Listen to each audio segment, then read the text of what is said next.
Pep, mentre la Xona apunta, escolta'm, dèiem això, el teu recorregut gastronòmic. Sí que ens agradaria saber, perquè sí que coneixem la teva història a partir de l'escola d'hostaleria. De l'escola d'hostaleria vas passar per algun restaurant també, no sé si de la Garrotxa...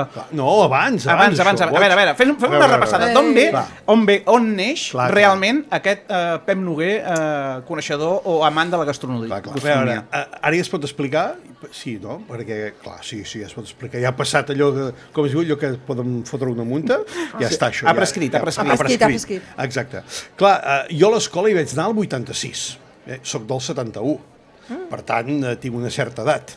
Doncs jo quan tenia 10 anys li vaig dir a la meva mare i al meu pare, li vaig dir, jo vull anar a treballar, què hi foto aquí a casa a l'estiu i d'allò? 10 anys, I a casa teníem uns familiars que tenien un restaurant que es deia La Vall del Bac, i vaig anar allà, però clar, en aquell moment vaig començar a fer de cambrer.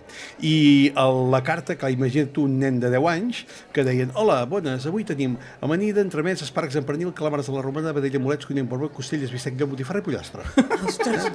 Així del tirón, això? I les senyores grans són com tu, així, bueno, Vinga, pam, la primera ha caigut ja. És que ja m'ha fotut 2 gols, ja m'ha 2-0. Clar, no, ara imagina't, diguem-ne, que jo veia una senyora gran, i deien, d'acord, ai, que maco aquest nen, torna-m'ho a repetir jo. Amanida, entremès, espàrrecs en pernil, calamars a la romana, vedella, bolets, conyem, porba, costelles, bistec, llom, botifarra i pollastre. Clar. I llavors deien, ai, què m'has dit amb bolets? I que la vedella. I així em vaig passar des dels 10 fins als 21. Déu-n'hi-do. Sí, 21, 91, 92, 91. Són molts anys, repetint.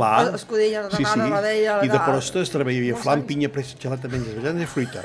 Crocanti, bombón glacé, coco helado, limón helado i negrito, i contesa. I després hi havia el pijama, també, no? El pijama, que aquella època era el pijama. Pijama. Sí.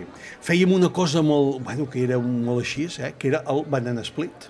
El plàtan amb la nata, la bola de gelat i aquell caramel horrendo. Era de modernos ja fer això a l'època, no? Als anys 80, escolta'm, un lujo, Era aquella època que la gent venia i et demanava: posa'm un crocanti amb una mica de Nescafè al mig i rega'm amb control o amb whisky. Aquestes senyores, vosaltres ho havíeu fet això de joves, que sí? Elles ho havien fet, això. I era molt divertit aquella època. Clar, llavors, el 91 vaig acabar de l'escola d'hostaleria i 2 mesos abans en Joan Roca un dia a classe em va dir: tu et faria gràcia venir a treballar a casa? I jo li vaig dir: treballar? I diu: sí, treballar. Dic: treballar cobrant? Perquè, clar, saps allò? Un ve, diguem-ne, de família humil i treballadora. Diu: sí. Clar, estic parlant del 91, que al celler Can Roca encara no hi havia estrelles Michelin. De fet, li vaig dir: escolta, i podré deixar el cotxe al graix? Perquè, clar, aquella època jo no... Aquell barri de Germán Sàbat no era el que és ara, no? Vull dir, a totes les ciutats, diguem-ne, de Catalunya hi ha hagut aquell barri que moltes vegades, hòstia, un barri humil, un barri treballador, però un que no hi havies anat, jo no el coneixia, no? I sí, vaig anar allà, m'hi vaig estar 13 anys, del 91 al 2004. I del 2004 fins ara, Mis Labores, que això és el més divertit del món mundial. Mis Labores, que si fem una repassada molt ràpida, això que dèiem a l'inici, has col·laborat amb diferents mitjans, Revista Cuina, emissores, ja et dic, Cadena Ser, la Com Ràdio, RAC1, un estiu, amb la Tati Sisquella. Ostres, que bo, tio. Tati, un petó, guapa. I tan bon record. I Catalunya Ràdio amb en Pere Tàpies. Gran Pere Tàpies. Sabeu com ens vam conèixer amb en Pere Tàpies? Vinga, va. Amb una platja nudista. No, però... Escolta'm, aquesta imatge no és que se m'hagi fet difícil, Pep Noguer i Pere Tàpies, amb tot el carinyo tots dos, sobretot també en Pere Tàpies, estimadíssim, el cel sigui, però se m'ha fet difícil aquesta imatge. Doncs no, però tau, perquè, mira, era una festa al celler d'Agustí Torelló a Mata, i tant. I jo vaig haver d'anar a canviar l'aigua al canari i vaig allà a canviar l'aigua al canari i em trobo un senyor, collons, que també canviava l'aigua al canari, i era el senyor Pere Tàpies amb la seva gorra i d'això, i a partir d'aquell dia, inseparables fins al dia que ens va deixar amb unes bones copes de vi rosat i uns talls de fuet. M'agradaria que, si es pot, Pep, expliquessis quina relació té Pep Noguer, Fuets i Pere Tàpies. Home, m'agradaria. A veure, en Pere Tàpies va ser un bon vivant tota la seva vida. De fet, ja la gent ja ho sap, això i d'allò. I, clar, sempre que anàvem a fer el Tàpies Variades, aquella època, el dissabte de 9 a 10 del matí... Catalunya Ràdio. Doncs, clar, Catalunya Ràdio, doncs, fèiem la tertúlia, aquella postprograma i pre- i postprograma. I, clar, ens agradava molt. De fet, tinc una foto fantàstica aquí a Girona que van venir fotent un bitxi aquí al barri vell, que era espectacular. I a en Pere Tàpia li agradaven molt els fuets. I jo vaig dir, hòstia, li van fer un programa especial allà a casa seva, al teatre, per al motiu del seu 70è aniversari. I jo vaig dir, hòstia, què li regalo jo a en Pere? Collons, doncs, 70 fuets. 70 fuets. I van portar... 70 fuets. Allà al programa hi havia una burra, la burra és el penjador, saps, allò? Sí.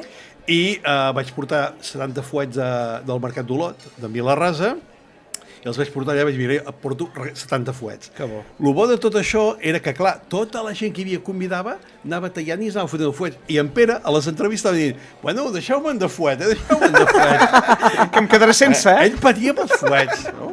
Hosti, sí, Bona anècdota, Catalunya Ràdio, revista Cuina, ara mateix continues, hem de dir-ho, aquí ens donem d'interessants perquè això tenim el nostre podcast gastronòmic, però en Pep intercala el seu programa de ràdio, La Fonda de Catalunya Ràdio, que la fas tant a l'estiu com a programa de ràdio que s'emet juliol i agost, ho dic bé, això. Després l'emets durant en podcast. En podcast, que clar, això és un pioner d'anar pel món i anar gravant personatges del sector agroalimentari. Això és el millor, tio. Sí, Tot això que arribes a conèixer. Sí. Jo crec que, és dir, jo faig el programa perquè aprenc de la gent. Total. I te'n dones compte que hi ha tants de savis per Catalunya que no tenen carreres universitàries, que això no t'ho pot treure mai ningú, no? Moltes vegades hi ha molta gent, i no ens podríem de posar gaire filosòfics perquè aquesta gent, si no, se'ns adormiran, però moltes vegades sempre busquem la felicitat, sempre pensem en el futur, no? Quan te'n dones compte que la felicitat està en el present. I tu trobes personatges com, no sé, ara recordo, no? La pagesa, la pastora més gran de Catalunya, que és una passada, allà dalt a Bruguera, o et trobes i vas a entrevistar una persona cap allà a baix a Rodonyà, que és una passada, no? I hi ha tant per aprendre, i jo aquest programa el faig perquè aprenc. És a dir, és la meva universitat.